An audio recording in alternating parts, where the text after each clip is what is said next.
What if everything you thought you knew about life on Earth was wrong? What if we're not Earthlings at all, but cosmic refugees from a distant world? What if the story of life didn't begin in some primordial soup on our planet, but instead traveled across the vast emptiness of space to find us? Today we're diving into one of the most mind-bending theories in all of science, Panspermia. The idea that life itself is a cosmic wanderer, seeding planets across the universe like dandelion seeds on an infinite wind. Picture this for a moment. You wake up tomorrow morning, and scientists announce they've found undeniable proof that every living thing on Earth, including you, descended from alien microbes that crash-landed here billions of years ago. How would that change everything you believe about your place in the universe? Well, hold on to that feeling, because by the end of this video, you might never look at life the same way again. The story begins not on Earth, but on Mars. 4.5 billion years ago, Mars wasn't the frozen wasteland we know today. It was a world alive with possibility. Rivers carved their way through ancient valleys, creating deltas that would make the Mississippi jealous. Lakes filled massive craters, creating oases of liquid water that could have harbored life for millions of years. But here's where it gets interesting. Mars was smaller than Earth, which meant it cooled faster. While Earth was still a molten hellscape being bombarded by asteroids, Mars had already settled into a more hospitable environment. Recent discoveries have sent shockwaves through the scientific community. NASA's Perseverance rover, exploring the ancient river delta in Jezero crater, found something extraordinary. A rock formation called Chayava Falls, covered in strange pale spots that look suspiciously like the signatures left behind by microbial activity. These aren't just any rocks we're talking about. These are potential fossils of ancient Martian life, our first real glimpse at what might be alien biology. But here's where the story takes a dramatic turn. Just as life might have been getting started on Mars, the planet came under attack. Not from invaders, but from space itself. A 300 million year asteroid bombardment pummeled the Martian surface, turning what might have been a thriving biosphere into a cosmic shooting gallery. Every impact was like a nuclear explosion, sending shockwaves through the planet and hurling chunks of Martian rock into space. Now, you might think this would be the end of any potential Martian life, but nature has a way of surprising us. Deep underground, protected from the chaos above, Martian microbes could have found the perfect hiding spots. These subterranean sanctuaries would have been ideal incubators for life, shielded from radiation and impact debris. And when those massive asteroids struck, they didn't just destroy, they also delivered. Imagine being a microscopic organism, minding your own business in some underground Martian hot spring, when suddenly your entire world gets launched into space. That's exactly what happened to countless rocks containing potential Martian life. These rocky spaceships were blasted out of Mars's gravitational well and sent careening through the solar system. Some of these Martian meteorites have actually made it to Earth. We've found them, studied them, and confirmed their Martian origin through chemical analysis. One of these meteorites landed in Antarctica just 13,000 years ago. When scientists cracked it open, they found something that made headlines around the world. Tiny structures that looked remarkably like fossilized bacteria. Now, the jury's still out on whether these really are Martian fossils or just mineral formations that happen to look biological. But the possibility alone has ignited imaginations and sparked serious scientific debate. This brings us to the heart of Panspermia theory. If life can survive being blasted off one planet and landing on another, then life might not be confined to single worlds at all. Instead, it could be a cosmic phenomenon, spreading from planet to planet, star to star, even galaxy to galaxy. But for this to work, life would have to survive what scientists call the gauntlet, a three-stage journey that would make Dante's Inferno look like a pleasant vacation. Stage 1 is the launch. When an asteroid slams into a planet with enough force to blast rocks into space, the impact generates temperatures that would melt steel. Any life caught in this cosmic catapult would have to survive being superheated, compressed, and accelerated to escape velocity in a matter of seconds. It's like being shot out of a cannon that's also a furnace. Stage 2 is the journey itself. Space is not a friendly place for life as we know it. It's a radiation-soaked vacuum where temperatures hover just above absolute zero. Cosmic rays and solar radiation constantly bombard anything traveling through the void, shredding DNA molecules like confetti. A journey between planets could take millions of years.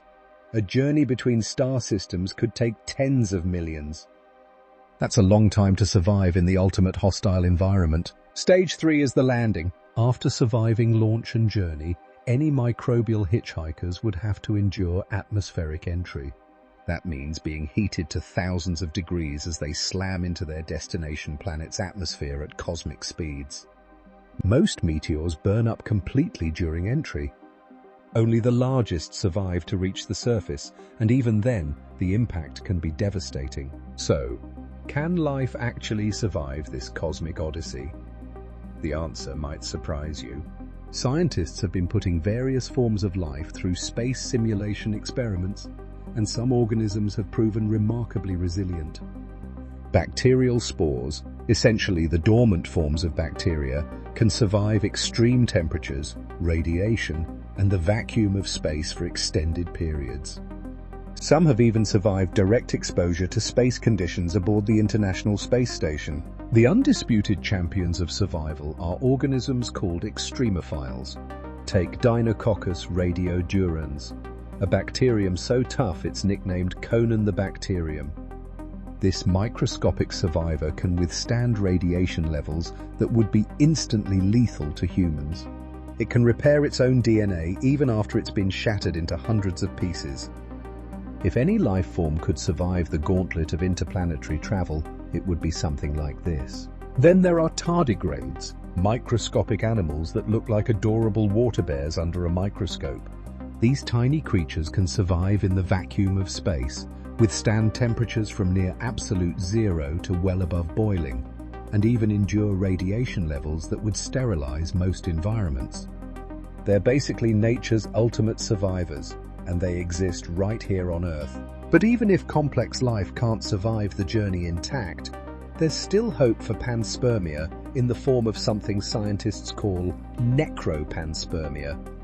This is the idea that even dead organic matter could seed life on new worlds. When organisms die, they leave behind complex organic molecules, including fragments of DNA and RNA. These molecular building blocks could survive space travel even if the organisms themselves don't make it. Think of it like cosmic compost. These molecular fragments could rain down on young planets like manna from heaven, providing the essential ingredients for life to get started. It wouldn't be living organisms colonizing new worlds directly, but rather the chemical blueprints of life being distributed throughout the cosmos. But here's where the story gets even more intriguing. What if Earth wasn't the recipient of life from space, but the sender? What if we're not the children of cosmic immigrants, but rather the parents of a vast interplanetary diaspora? Earth might have been seeding the solar system with life for billions of years. Every major asteroid impact that's hit Earth has potentially sent Earth rocks flying throughout the solar system. Venus, being closer to the Sun, might have received far more Earth material than we initially thought. Even distant worlds like Saturn's moons could have been recipients of Earth-based organic matter. Scientists estimate that millions of Earth rock fragments might have reached the outer solar system over geological time. This paints a picture of our solar system as a vast network of biological exchange. Planets aren't isolated worlds developing life independently. Instead, they're connected by streams of rocky material constantly flowing between them. Life, in this view, isn't confined to single planets, but exists as a solar system-wide phenomenon. But why stop at our solar system? If panspermia works locally, it might work on an even grander scale. The distance between star systems seems impossibly vast. Our nearest stellar neighbor, Proxima Centauri, is over 4 light-years away. That's roughly 25 trillion miles. The journey time for even the fastest moving rocks would be measured in millions of years. However, our solar system wasn't always as isolated as it is today. When the Sun was young, it was part of a stellar nursery, a dense cluster of newly formed stars, all packed together in a relatively small region of space. In these cosmic neighborhoods, the distances between stars would have been measured not in light years, but in light months or even light weeks. Imagine looking up at the night sky from a planet in one of these star clusters. Instead of a few scattered points of light, you'd see thousands of nearby stars blazing like full moons. Some stellar neighbors would be so close and bright they'd cast shadows on the ground. In such an environment, the exchange of material between star systems wouldn't just be possible, it would be inevitable. As our Sun aged and the cluster dispersed, these stellar siblings drifted apart to their current lonely positions. But during those early crowded eons, rocks blasted from planets around one star could have easily reached planets around neighboring stars. Life could have spread not just between planets, but between entire solar systems. This raises a mind-bending possibility. If we ever discover life on planets around nearby stars, particularly around stars that were once part of our Sun's birth cluster, we might find that this alien life shares a common ancestry with Earth life. We could literally be cosmic cousins with beings living light years away. But the Panspermia story doesn't end with rocks and microbes. Some scientists have proposed even more exotic forms of cosmic life distribution. What about organisms that don't need planets at all? Life forms that could drift through space like cosmic plankton, using starlight for energy and cosmic dust for raw materials. Picture a form of life so alien it defies our planet-bound imagination. A gossamer-thin organism, kilometers across but lighter than air, that glides through interstellar space like a cosmic jellyfish. It navigates using internal organs that sense the gravitational pulls of distant stars, riding solar winds like a living sailboat.